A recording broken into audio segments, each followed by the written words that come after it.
Electrochemistry chapter का पहला lecture. Electrochemistry का मतलब क्या? वैद्युत रसायन। क्या बेटा?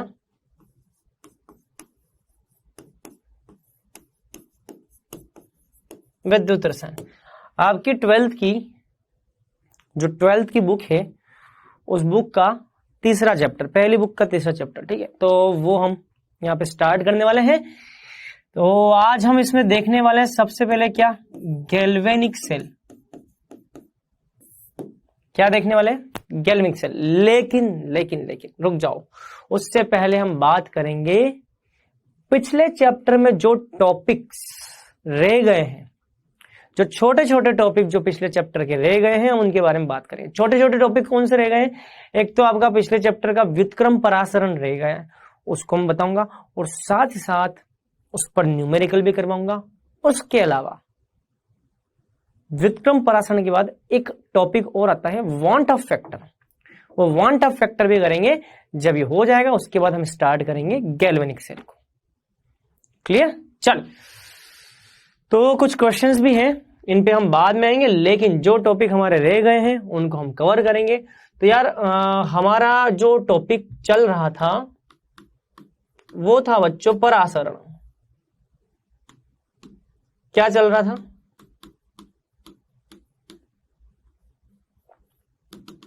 परासरण, ठीक है। और परासरण के अंदर भी हम पढ़ रहे थे परासरण दाब। मैंने आपको ये बात बताई थी, क्या? परासरण दाब का मतलब क्या है? दो विलयनों के बीच अर्ध पारगम्य झिल्ली रख दी जाए, एक और अधिक सांद्रता का विलयन, दूसरी ओर कम सांद्रता का विलयन। एक और अधिक सांद्रता का विलयन, दूसरी ओर कम सांद्रता का विलयन। और मैंने आपसे बात बोली थी कि परासरण का मतलब होता है कम सांद्रता वाले विलयन से अधिक सांद्रता वाले विलयन की ओर विलायक के अणुओं का गमन। तो परासरण का मतलब क्या है? विलायक के अणुओं का कम सांद्रता वाले विलयन से अधिक सांद्रता वाले विलयन की ओर गमन। इसे हम क्या बोलते हैं? परासरण कहते हैं। तो परासरण का मतलब होता है बेटा विलायक के अणुओं का कम सांद्रता वाले विलयन से अधिक सांद्रता वाले विलयन की ओर गमन। विलायक मतलब कि जैसे पानी। ये हम परासरण में पढ़ चुके हैं। फिर हमने पढ़ा था दूसरा परासरण दाब। क्या पढ़ा था? परासरण दाब। दूसरा हमने पढ़ा है क्या? परासरण दाब। परासरण दाब का मतलब है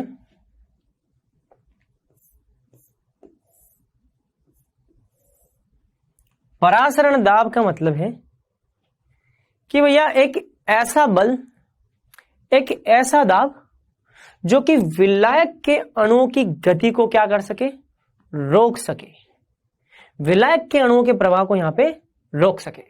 तो यहां जिस तरह के विलायक के अणुओं की गति हो रही है उसको रोकना है। मान लो कोई व्यक्ति सामने से मेरी तरफ आ रहा है, तो उसका विरोध मैं कैसे करूंगा? वो अगर मेरी तरफ आया तो मैं उसको ऐसे भगाऊंगा। तो मुझे क्या करना? जो व्यक्ति मेरी तरफ आ रहा है उसको मेरे पास आने से रोकना है। तो भैया पानी के कण जो होंगे, पानी के अणु जो होंगे, वो कम सांद्रता विलयन से अधिक सांद्रता की ओर आ रहे हैं, सेमी परमेबल मेम्ब्रेन से। आपको क्या करना है? आपको यहां पे विपरीत दिशा में इतना दाब लगाना है जिससे कि इन अणुओं की गति रुक जाए। इसी को हम बोलते हैं परासरण दाब। क्या बोलते हैं? परासरण दाब। तो परासरण दाब का मतलब है वह दाब जो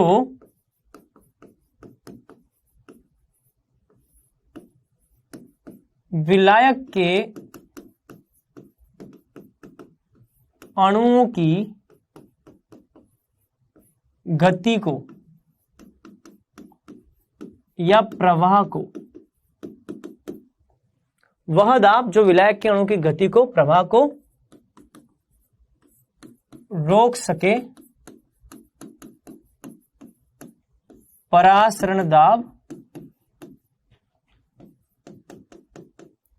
कहलाता है। तो वह दाब जो विलायक के अणु की गति को पूरी तरह पूर्ण रूप से रोक सके, उसको अवरोधित कर सके, उसको बाधित कर सके। और ये सारा कार्यक्रम कहां होना चाहिए? अर्धपारगम्य झिल्ली के द्वारा। तो अर्धपारगम्य झिल्ली के द्वारा वह दाब जो अर्धपारगम्य झिल्ली से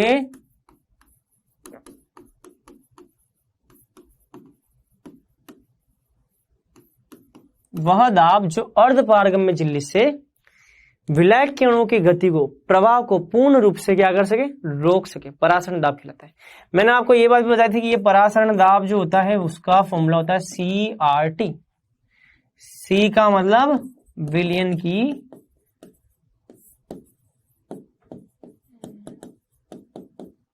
सांद्रता, R का मतलब गैस स्थिरांक, T का मतलब तापमान, और वो तापमान किसमें?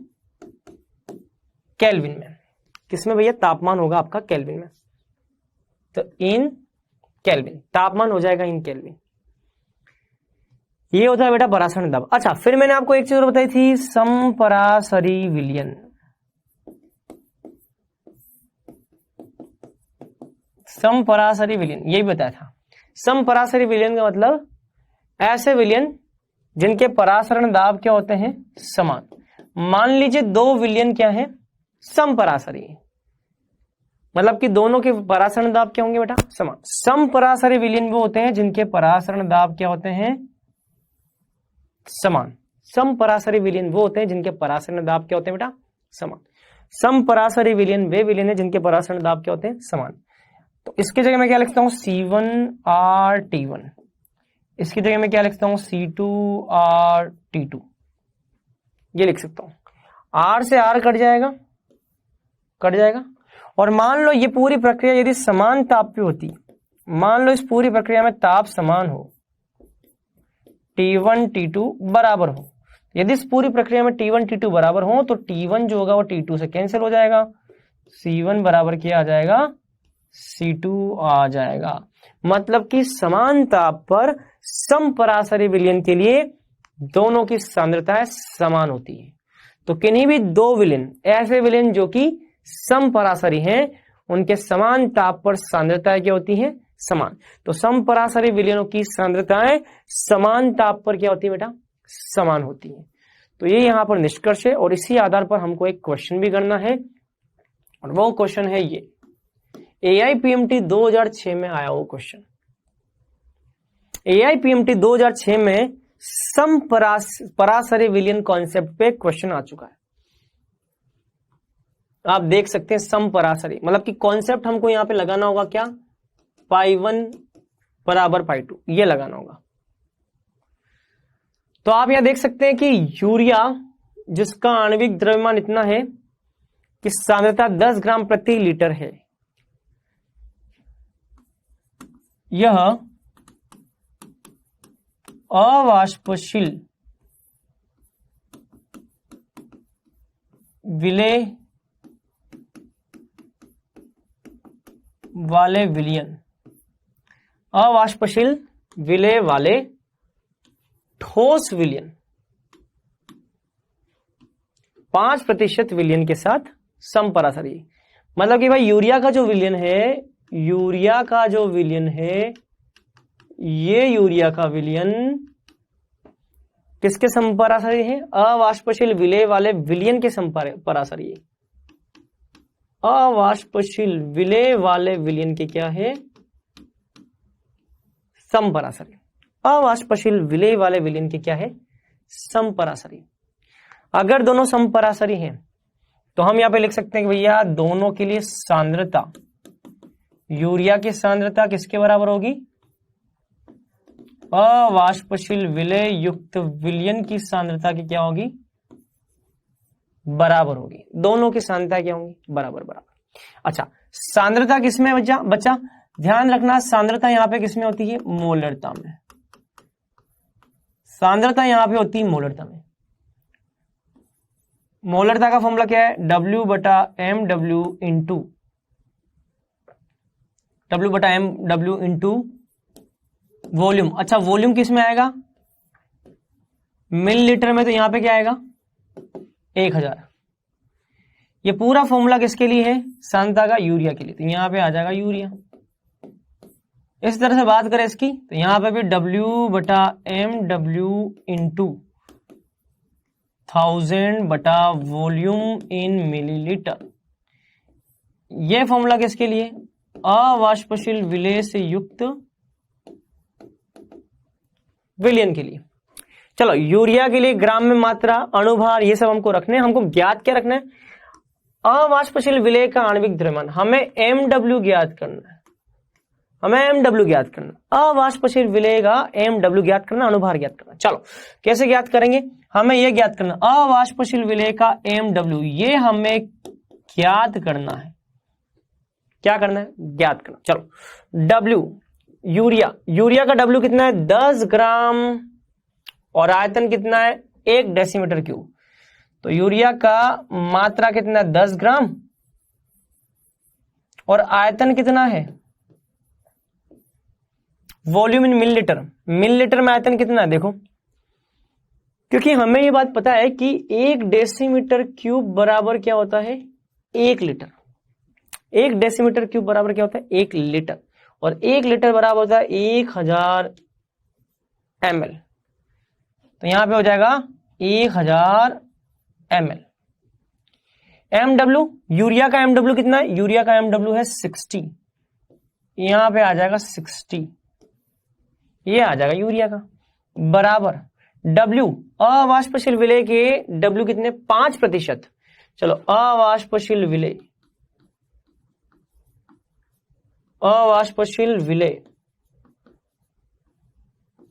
इनका W कितना है? 5%। मतलब कि 5%, प्रतिशत का मतलब 5 ग्राम 100 मिलीलीटर आयतन में। देखो 5% का मतलब क्या होता है मैं बता देता हूं आपको। अवाष्पशील विलेय का 5%, क्या लिखा है? अवाष्पशील विलेय का 5%। इसका मतलब है अगर विलयन के कुल आयतन 100 मिलीलीटर है तो 100 मिलीलीटर विलयन के आयतन में 100 मिलीलीटर विलयन में 5 ग्राम विलेय होता है। 5% विलयन का मतलब है 100 मिलीलीटर विलयन में 5 ग्राम विलेय होता है। इसका मतलब है 5 ग्राम विलेय किसमें? 100 मिलीलीटर विलयन में।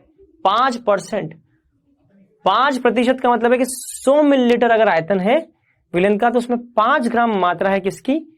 अवाष्पशील विलेय की। तो 5 ग्राम मात्रा है अवाष्पशील की। कितनी है? 5 ग्राम मात्रा। अणुभार हमें ज्ञात करना है, ये हमें ज्ञात करना है into 100,000 divided by volume millilitre. Millilitre में वॉल्यूम कितना है? 100 मिलीलीटर। तो ये आ जाएगा 100। तो यहां से क्या आ जाएगा? ये 6 आ गया, ये आ गया 10 आ गया। यहां से MW कितना आएगा? देखो 6 को 50 में गुणा कर दो, 300 आ जाएगा। मतलब कि अणुभार कितना आ गया? अणुभार यहां पे आ गया कितना? 300। 300 अणुभार आ जाएगा बेटा। कितना आ जाएगा? 300 अणुभार। इस तरह से क्वेश्चन आपको करना है। चलिए, तो ये हो गया परासरण पूरा फिनिश। अब आते हैं भैया एक बहुत ही अलग टॉपिक जिसका नाम है वान डे हाफ गुणांक। क्या है भैया? वान डे हाफ गुणांक। अबे वान डे हाफ गुणांक क्या होता है? चलो उसकी हम बात करते हैं। वान डे हाफ गुणांक को प्रदर्शित करते हैं किससे बेटा? आई से प्रदर्शित करते हैं। किससे प्रदर्शित करते हैं? आई से प्रदर्शित करते हैं। वान डे हाफ गुणांक को किससे प्रदर्शित करते हैं? आई से प्रदर्शित करते हैं। बात समझ में आई? अच्छा, वान डे हाफ गुणांक क्या होता है?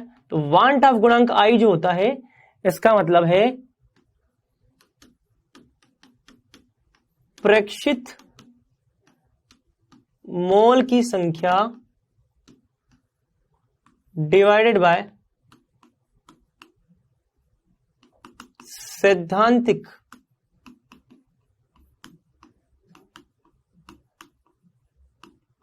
मोल की संख्या। प्रेक्षित मोल की संख्या,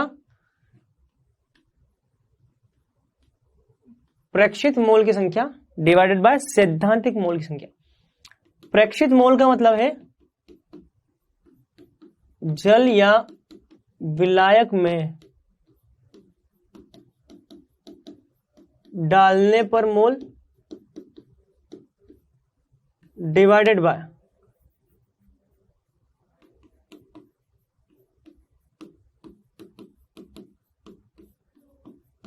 जल में डालने से पहले मोल।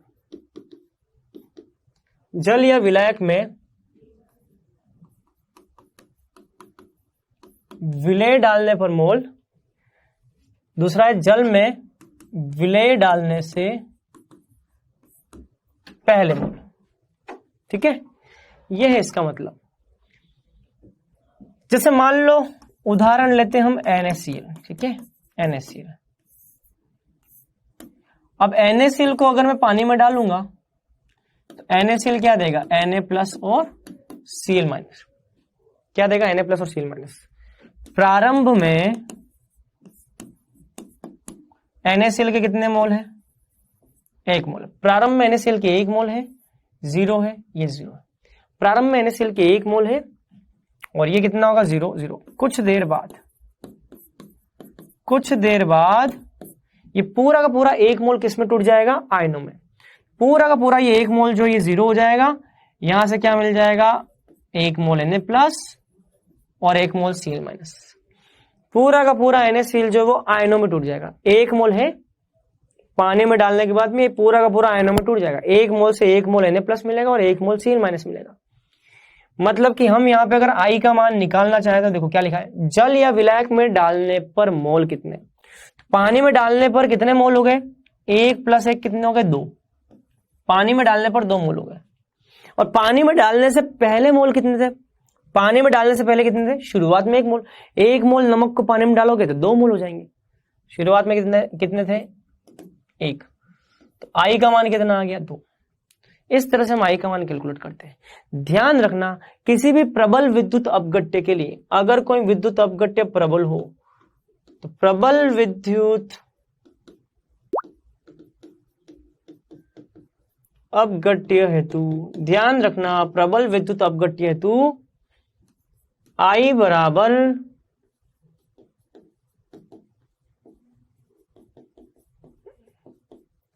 उसमें उपस्थित आयनों की कुल संख्या। प्रबल विद्युत अपघट्य हेतु I का मान क्या हो जाएगा, उसमें उपस्थित आयनों की कुल संख्या। जैसे कि उदाहरण मान लो मैं KCl लेता हूं, तो KCl के अंदर कितने आयन है, K+ है और Cl- है। तो I का मान कितना हो जाएगा, 2। आप डायरेक्ट कर सकते हो, आपको बार बार ये फॉर्मूला यूज करने की जरूरत नहीं है, आप डायरेक्ट ऐसे निकाल सकते हो। मान लो मैंने लिखा HCl के लिए I का मान कितना होगा, HCl के लिए I का मान कितना होगा, H+ और Cl-। कितने आयन है, 2। I का मान हो जाएगा 2। ध्यान रखना, प्रबल विद्युत अपघट्य के लिए I का मान वही होता है जो कि उसके आयनों की संख्या है। मान लो मैंने लिखा कैल्शियम क्लोराइड, इसके लिए I का मान कितना होगा, 2 क्लोरीन और 1 कैल्शियम। टोटल I का मान कितना है, जितने इसमें आयन है। इसमें कितने आयन है, 2 क्लोरीन है और 1 क्लोराइड, 2 क्लोराइड है और 1 कैल्शियम, टोटल 3। मान लो मुझे ये बोला जाए कि Na2CO3 में कितना होगा, Na2CO3। तो यहां पे कौन कौन है, 2 तो यहां पे सोडियम है और 1 CO3, 1 कार्बोनेट है। 2 और 1 3, तो I का मान कितना हो जाएगा, 3। कई बच्चे यहां पे बोलते हैं सर ये 3 कैसे हुआ, तो देख बेटा, 2 तो हो जाएंगे सोडियम, 2 सोडियम और 1 हो जाएगा कार्बोनेट, 1 कार्बोनेट। तो 1 कार्बोनेट, 2 सोडियम, टोटल कितने हो गए, 2 और 1 कितने हो गए, 3, 3 आ जाएगा। प्रबल विद्युत अपघट्य के लिए I का मान सदैव एक बात ध्यान रखनी है, जितने उसमें आयन उपस्थित है वही। प्रबल विद्युत अपघट्य का मतलब क्या होता है, प्रबल विद्युत अपघट्य कौन होता है, लवण होता है, प्रबल अम्ल होता है, प्रबल क्षार होता है, प्रबल अम्ल, प्रबल क्षार और लवण, ये सब क्या है? प्रबल विद्युत अपघट्य। देखो KCl लवण है, लवण है तो प्रबल विद्युत अपघट्य है। प्रबल विद्युत अपघट्य मतलब कि जो पूरी तरह से आयनों में टूट जाता है। चाहो तो यहां पे लिख सकते हो प्रबल विद्युत अपघट्य का मतलब क्या है? इसका मतलब है जल में घुलने पर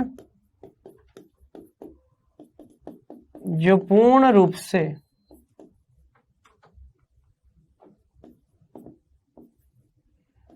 जल में घुलने पर जो पूर्ण रूप से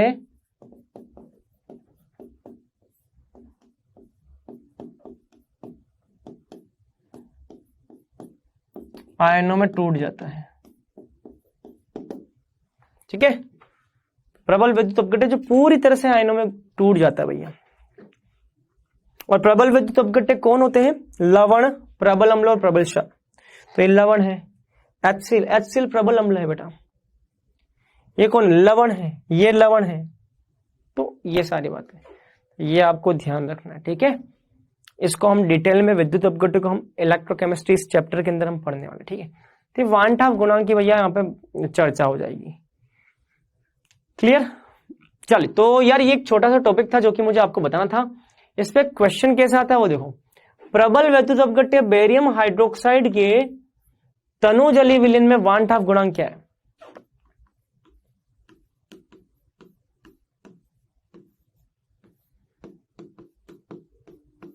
बेरियम हाइड्रोक्साइड जलीय विलयन में जाएगा, कितने आयन प्रदान करेगा? बेरियम +2 और 2OH माइनस, बेरियम +2 और 2OH माइनस ये प्रदान करेगा। मतलब कि आई का मान कितना हो जाएगा? यहाँ पे 2 और 1 3, आई का मान हो जाएगा 3। ध्यान रखना ये प्रबल क्षार है, क्योंकि प्रबल विद्युत अपघट्य प्रबल है। ये प्रबल वो होते हैं जो कि पूरा का पूरा आयनों में टूट जाते हैं। प्रबल विद्युत अपघट्य के अंदर जितने आयन उपस्थित है, बेरियम का 1 और OH का 2। प्रबल विद्युत अपघट्य में जितने आयन उपस्थित हैं, बेरियम का 1, OH का 2, टोटल कितने हो गए? 3। टोटल हो गए 3। इसका मतलब आंसर कितना आ जाएगा आई का? टोटल 3 आ जाएगा। क्लियर? ये ध्यान रखना।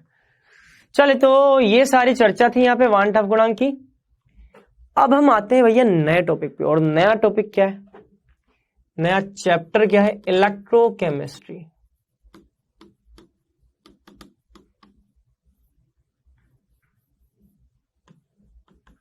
विद्युत रसायन। अगला चैप्टर है भैया विद्युत रसायन। यार एक चीज ध्यान रखना, इस चैप्टर को समझने के लिए हमको फिजिक्स आनी चाहिए। सर वही तो नहीं आती। फिजिक्स हमको आती तो हम बायोलॉजी क्यों लेते हैं? मैथ्स हमको आती तो हमको बायोलॉजी क्यों लेते हैं? फिजिक्स हमको आनी बहुत जरूरी है। हमको करंट इलेक्ट्रिसिटी चैप्टर पता होना चाहिए। करंट इलेक्ट्रिसिटी मतलब कि विद्युत धारा चैप्टर के बारे में हमको नॉलेज होना चाहिए। वैसे अगर नहीं भी है तो कोई समस्या नहीं है, मैं आपको पढ़ाऊंगा उस तरीके से कि आपको दिक्कत नहीं आई। अगर मान लो किसी ने बिल्कुल भी कुछ भी नहीं पढ़ रखा है, उसको विद्युत धारा के बारे में कुछ भी नहीं आता है, तब भी कोई समस्या नहीं है, तो भी आपको ये चैप्टर समझ में आ जाएगा, बेफिक्र रहिए। लेकिन अगर आपको पहले से आता है तो बहुत अच्छी बात है। चलिए, इलेक्ट्रोकेमिस्ट्री विद्युत रसायन, तो ऐसा विषय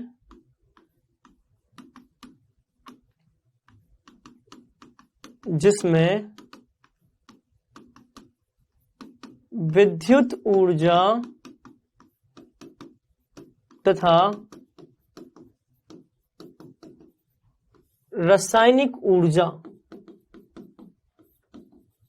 के अंतर परिवर्तन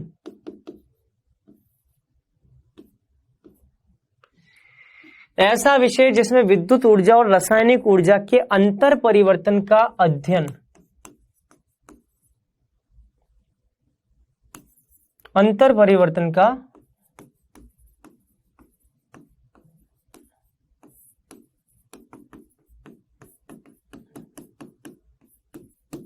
अध्ययन किया जाता है,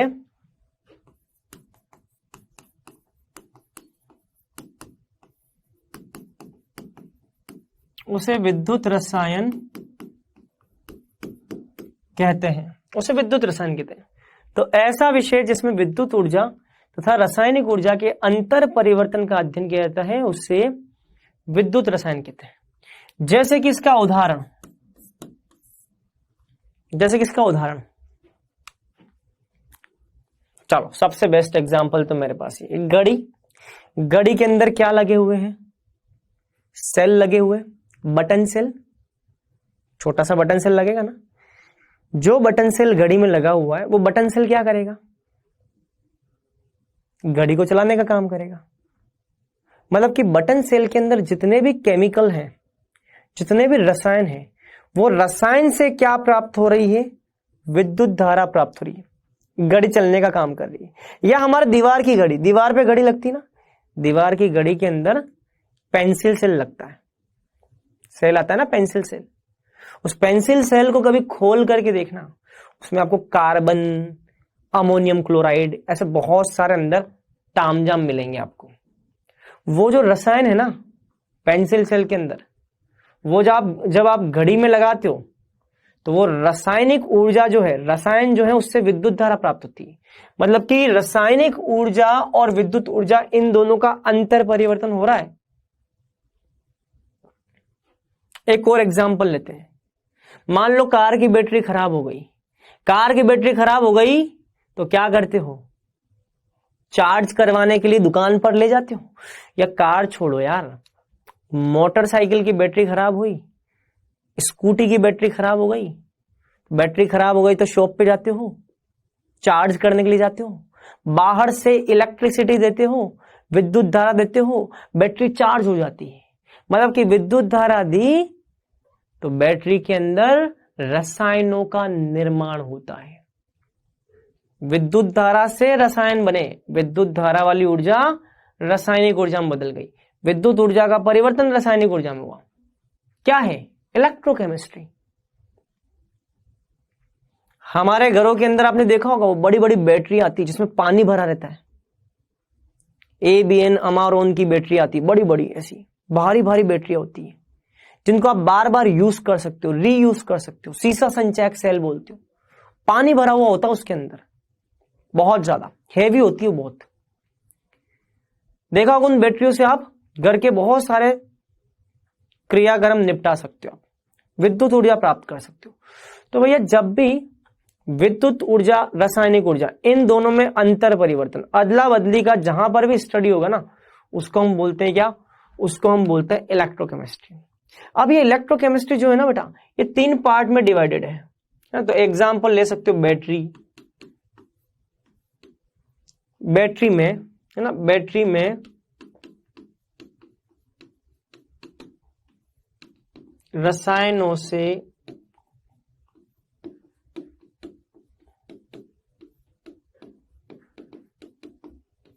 उत्पन्न विद्युत ऊर्जा, बैटरी में रसायनों से उत्पन्न विद्युत ऊर्जा, ठीक है। या फिर मान लो कोई बैटरी खराब हो गई, हमारे कार की बैटरी खराब हो गई या मोटरसाइकिल की बैटरी खराब हो गई, तो मोटरसाइकिल जो खराब बैटरी है उस बैटरी को आप चार्ज करते हो, विद्युत धारा से आप रासायनिक ऊर्जा उत्पन्न करते हो ना। तो बैटरी और सेल जितने भी वो सारे कहाँ हैं?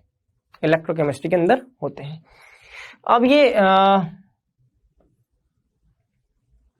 अब इसमें ये बात हमको लिखनी है, हाँ ये लिखना बेटा, ये विद्युत ऊर्जा और रासायनिक ऊर्जा का अंतर परिवर्तन जो है ये होता कहां पे? अब हमको ये पढ़ना है कि विद्युत ऊर्जा और रासायनिक ऊर्जाएं जो हैं इनका एक्सचेंज होता किस उपकरण में? बैटरी के अंदर। विद्युत ऊर्जा और रासायनिक ऊर्जा इनका अंतर परिवर्तन किसके अंदर हो रहा है? बैटरी के अंदर। इसलिए इस बैटरी को हम क्या बोलते हैं? विद्युत रासायनिक सेल। विद्युत ऊर्जा तथा रासायनिक ऊर्जा का आदान प्रदान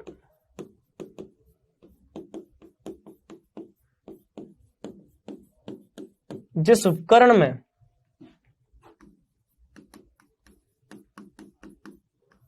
होता है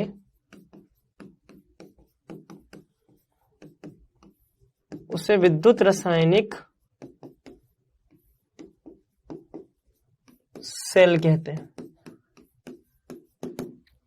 विद्युत ऊर्जा और रासायनिक ऊर्जा जिस उपकरण के अंदर एक दूसरे में अंतर परिवर्तित होते हैं उन्हें हम विद्युत रासायनिक सेल कहते हैं।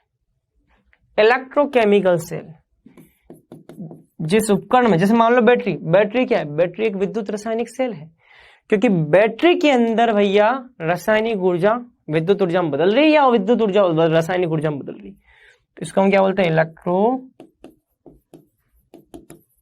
Chemical cell. अब ये इलेक्ट्रोकेमिकल सेल जो होते हैं ना, ये इलेक्ट्रोकेमिकल सेल जो होते हैं, ये इलेक्ट्रोकेमिकल सेल बेटा मेनली दो टाइप के होते हैं। एक होता है गैल्वेनिक सेल, जिसको आप डेनियल सेल भी बोलते हो, और एक होता है यार आपका इसमें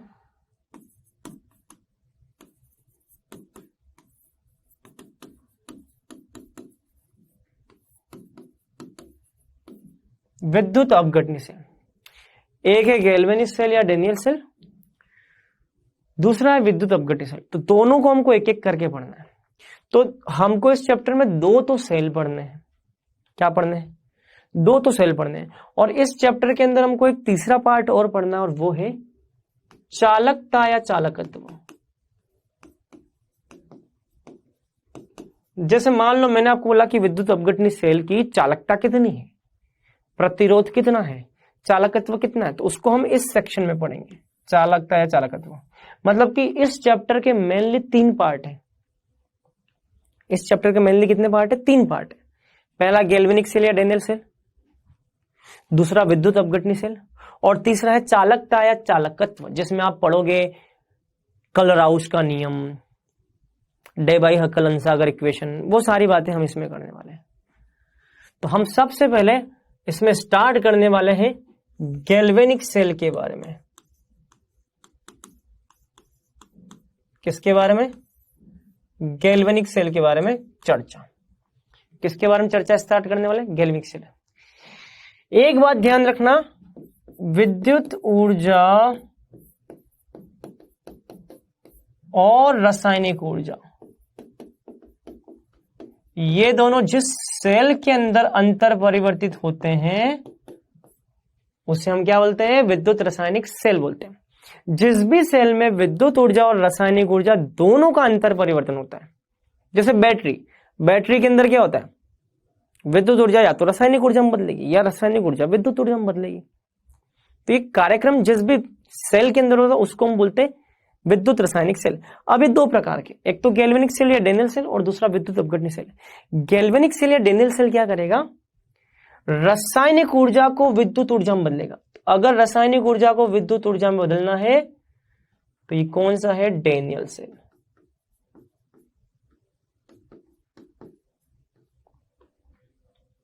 और अगर मान लो विद्युत ऊर्जा को रासायनिक ऊर्जा में बदलना है तो ये कौन सा सेल है?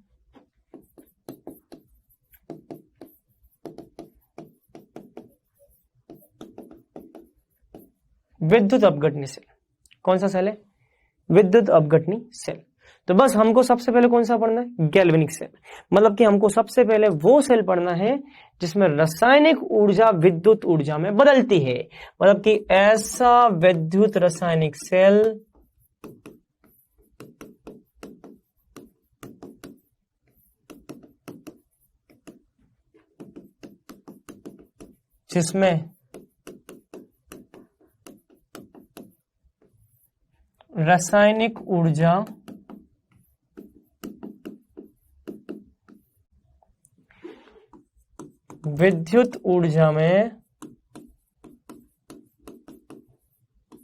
विद्युत ऊर्जा में बदलती है। ऐसा विद्युत रासायनिक सेल जिसमें रासायनिक ऊर्जा विद्युत ऊर्जा में बदलती है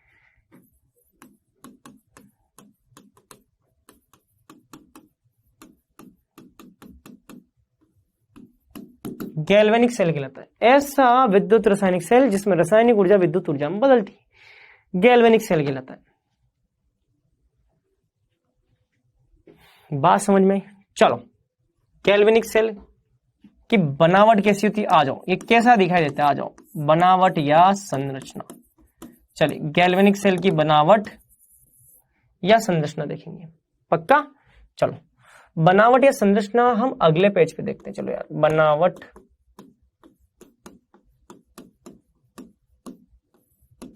या संरचना, गैल्वेनिक सेल की बनावट या संरचना, इसकी हम बात करते हैं।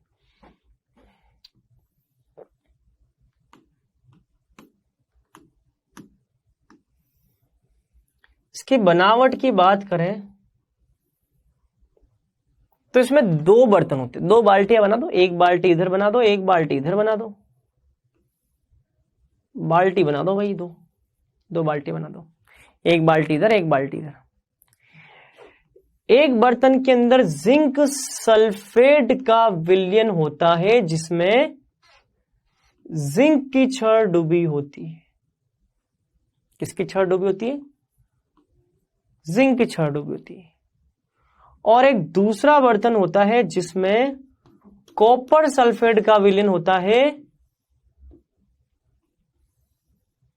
और कॉपर की छड़ डूबी होती है।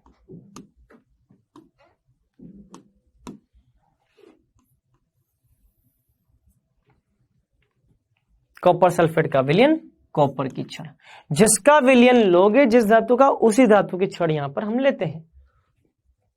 बात समझ में आ रही है? जनरली हम ऐसा ही करते हैं, जिस धातु का विलयन है उस धातु की छड़ लेंगे। जिंक धातु का विलयन है जिंक सल्फेट, तो जिंक धातु की छड़ लेंगे। कॉपर सल्फेट का विलयन है तो कॉपर धातु की छड़ लेंगे। तो भैया ऐसे दो विलयन ले ली हमने, दो धातु की छड़ को डुबा दिया। अब हम क्या करेंगे, इन दोनों को भैया हम जोड़ देते हैं एक बल्ब से। इन दोनों को जोड़ दिया है एक बल्ब से। किससे जोड़ दिया? एक बल्ब से।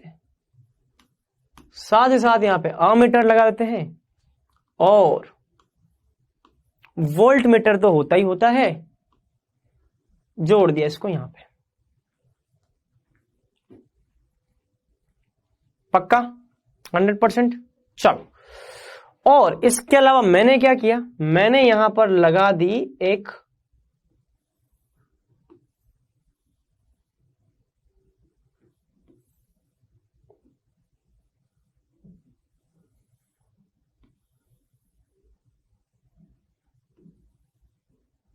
उल्टे यू आकार की नली। मैंने यहां पर क्या लगा दी? उल्टे यू आकार की नली। इस नली के अंदर मैं लेता हूं KCl का विलयन प्लस अगार अगार का विलयन। अब आप सोच रहे होंगे कि ये हो क्या रहा है यार, क्या हो रहा है, ये समझ में नहीं आ रहा है गुरुजी, समझ में नहीं आ रहा है क्या हो रहा है। ये आएगा समझ में। मैं अभी क्या पढ़ा रहा हूं आपको? बनावट। अभी मैं आपको बता रहा हूं कि ये दिखता कैसा है।